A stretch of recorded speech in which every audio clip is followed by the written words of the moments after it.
Pourquoi encore autant de tabous sur ce sujet, autant de silence ? C'est très difficile aussi de se reconnaître en tant que victime. C'est compliqué. Le fait est qu'aujourd'hui, on continue à véhiculer les violences conjugales sur le plan physique. C'est aussi comme ça que la loi parvient à punir les violences conjugales.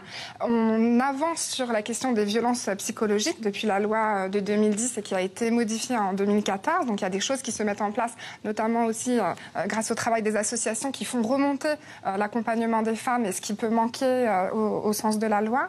Néanmoins, on est aujourd'hui encore dans une image que les violences conjugales touchent certains milieux, sont forcément des violences physiques et les femmes vont souvent, c'est simple, elles viennent nous voir en nous disant je ne sais pas vraiment si je suis légitime à vous rencontrer parce que moi, il ne me frappe pas.